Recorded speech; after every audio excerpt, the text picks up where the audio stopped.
नमस्कार मैत्रिणींनो, कशा आहात तुम्ही? सगळे छान असताल तर माझ्या चॅनलवरती तुम्हा सर्वांचं मी स्वागत करते. मैत्रिणींनो, प्रत्येकाची इच्छा असते की आपलं नवीन घर बनलं पाहिजे आणि घर बनल्यानंतर आपण देवस्थान पण आणतो आणि त्या घरामध्ये शिवलिंगाची स्थापना पण करतो. तर शिवलिंगाची स्थापना करण्यासाठी आपल्याला कोणते नियम पाळावे लागेल आणि आपल्याला काय काय करावं लागेल.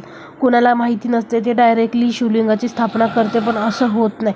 त्याचे पण नियम असतात आणि ते नियम आपल्याला पाळणं खूप गरजेचं असते. कारण की आजच्या युगामध्ये कलियुग चालू आहे आणि कलियुगामध्ये खूप गरजेचं आहे आपण देवपूजा ही व्यवस्थित केली पाहिजे. तर चला मैत्रिणींनो, तुमच्यासोबत मी शेअर करते शिवलिंगाची स्थापना करण्यासाठी काय काय करावे लागते. तर तुम्हाला तुमच्या देवघरामध्ये शिवलिंगाची स्थापना करायची असेल तर या 5 गोष्टी लक्षात ठेवा. सनातन धर्मामध्ये शिवलिंगाचे विशेष महत्त्व आहे. तुमच्या देवघरात शिवलिंगाची स्थापना करण्यासाठी त्याच्या पूजेचे पूर्ण लाभ मिळतात. तर ते लाभ घेण्यासाठी काही नियमांचे पालन करणं आवश्यक आहे. वास्तुशास्त्रात शिवलिंग स्थापित करताना या गोष्टी लक्षात ठेवा. महादेव हे अतिशय सहज प्रसन्न होणारे देव मानले जातात. कारण जो कोणी भक्त त्यांना खऱ्या मनाने हाक मारतो, त्यांची इच्छा महादेव पूर्ण करतात. तर ते महादेव अतिशय सहज प्रमाणे जे आहे ते प्रसन्न होतात. तर देव मानले जातात कारण या कोणी भक्तांनी त्यांना खऱ्या मनाने हाक मारली, त्यांची इच्छा नक्की पूर्ण करतात. भगवान शंकर, त्यांना कोणत्याही मोठ्या पूजेची आवश्यकता नसते.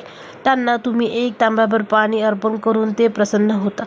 तर अशा वेळेस तुमच्या घरातील देवघरामध्ये शिवलिंग ठेवणे अत्यंत शुभ मानले जाते आणि असे मानले जाते की घरामध्ये शिवलिंगाची पूजा नित्यनियमाने करावी आणि जल अर्पण केल्याने भक्ताला भगवान शिवकडून विशेष आशीर्वाद मिळतो. म्हणून तुम्ही जर तुमच्या घरात शिवलिंग स्थापना करण्याचा विचार करत असाल तर या 5 गोष्टी लक्षात ठेवा. घराची उत्तर किंवा ईशान्य दिशा म्हणजे ईशान्य कोपऱ्यात शिवलिंग स्थापन करण्यासाठी सर्वोत्तम मानली जाते.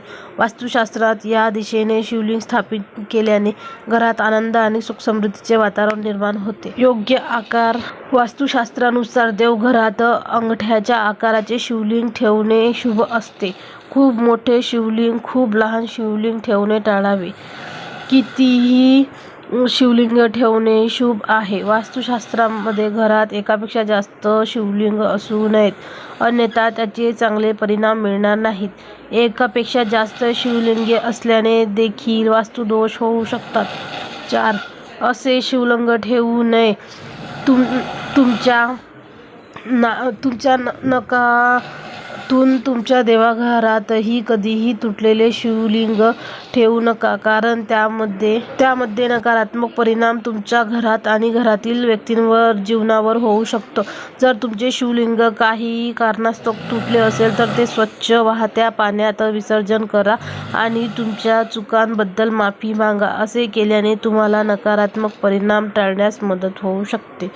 या गोष्टी देखील लक्षात ठेवा. शिवलिंग काही थेट जमिनीवर ठेवू नये. ते नेहमी एखाद्या कापडावर किंवा स्वच्छ चौरंगावर ठेवावे. शिवाय ते कधीही तुमच्या बेडरूममध्ये ठेवू नका, त्यामुळे नकारात्मकता वाढू शकते.